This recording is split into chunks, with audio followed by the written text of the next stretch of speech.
Okay, YouTube subscribers, I'm going to answer a question that's been coming in. How exactly does fasting work? Isn't it bad for you? Don't you lose a lot of muscle? And I'm going to try to give you the quick version. I'll put more things in the description that will really help you out for those who are serious. But here's how fasting works. Your body when it needs nutrients, it goes to your stomach, obviously your intestinal tract and the food you've eaten, and draws from that. And then when that is depleted, I don't know how many hours, 5, 6, 7, don't quote me on any of this, the body goes to your stored carbohydrates. This is where you hear the words glucose, glycogen, different things. It is stored in your liver and in your muscle. Let's just say 2,000 calories. So once I begin to burn that, I'm out of fuel, and my body says, uh-oh, Shane's hungry. What am I going to do? So this is where it begins to get into fat as fuel, ketone body, ketogenic diets. It's where you hear, that term and different things. But however, some say, your body begins to burn muscle. And, here's the issue. Some people are divided. You've got this expert says it burns muscle. This expert says it burns fat.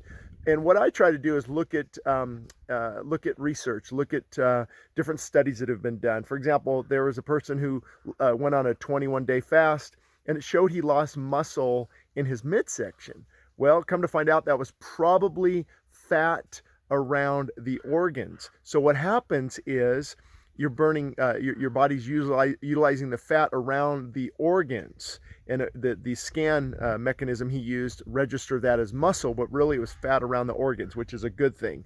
But again, you know me, pantry pastor, I look at it from a biblical perspective. How did God create us? I see obviously the food, the immediate need from the glycogen, and then into the liver and muscle, it begins to take that glycogen. And then I believe personally that your body will begin to utilize fat. You've got 2,000 carbohydrates stored. You've got, I don't know, even right now I've got 40, 50, 60,000 grams of fat stored. So I can go a long time on fat. So I believe that's how God designed us. And your body goes into protein sparing, meaning your muscle is spared. Because that's how we were designed. You don't want to utilize your muscle for fuel. You want to utilize your fat. Now, however, I believe also that your muscle will be broken down, can be to some degree. I don't think you retain all your muscle. I think some is broken down personally. And something called gluconeogenesis occurs. From glucose, and then neogenesis from, we know, biblical speaking, the Bible, Genesis from the beginning, or creation, to create. So your body begins to create glucose, or glycogen. The words are similar there, but they're used a little bit differently, so don't get caught up in that.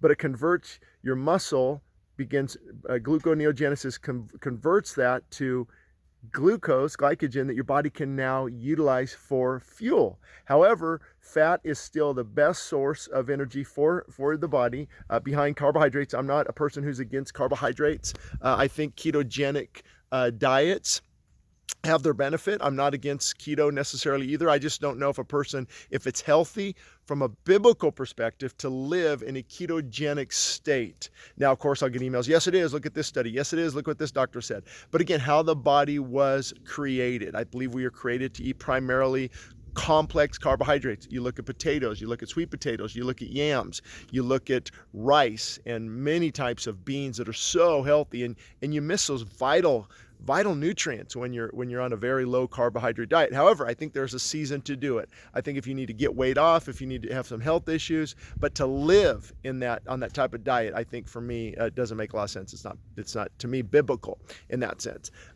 Now, so back to fasting. So the body begins to burn fat. Ketone bodies are released, and your body begins to burn fat as a primary fuel source. So how long can I go? Well, it depends how much fat you have stored. Honestly, there was a man, you can look this up, in Scotland, at the I think it was at the hospital in Scotland or some type of center, where he lost hundreds of pounds. I think he was, don't quote me on this, 452 pounds, and I think stopped the fast at 180 pounds, I think a year and a few months after the fast. So he fasted, if you can believe this, for over a year. And people say, well, that's impossible. He would die. No, he wouldn't, because again, he had stored energy. and that's what he burned for fuel. So that's how God made us. If you need more, if you have, I'm sure you have a lot of questions. I'm going to put in the description some helpful resources that will answer some of those questions. How long should I fast? What should I expect? And you can go back in my videos here. If you go and you subscribe to my channel, you can look at past videos I've done on intermittent fasting and long-term fasting, water fasting, juice fasting. Really isn't juice fasting, it's juice feasting. So here's the key on that. I should probably say, when you're fasting, if you take in a little bit of, let's say, juice, or bone broth has 30-40 calories in it. Some people do that to keep going. I don't have a problem with that. I do that sometimes. It's not a complete fast, but it helps just get by. And the reason they don't want you doing that, let's say for cancer treatment, because you want your glucose to get as low as possible.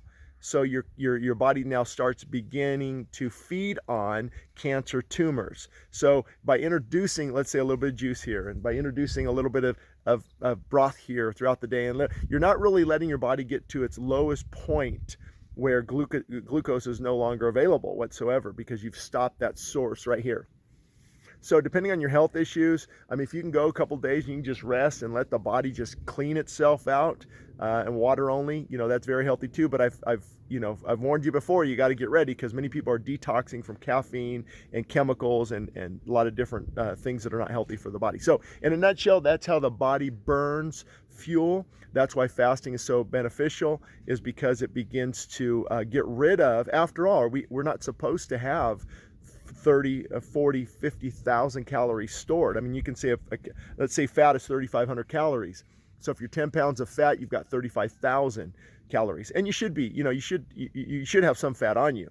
I think, I don't know, when I looked at different studies and different things, maybe 3%, 4%, 5%, you're fine. They say women should have 12%, and that's true for childbearing. But if you're not bearing children, producing breast milk, you don't need that much fat. Now, I'm not advocating starve yourself and walk around like a bean bowl, but I am advocating exercise, move more, have a healthy body, seek God, pray, see what his direction is for you in this area. I know in my life, I like to stay, pretty lean. I feel just so much better. So I hope that helps, and subscribe, and you can receive these as soon as they're released. Thank you.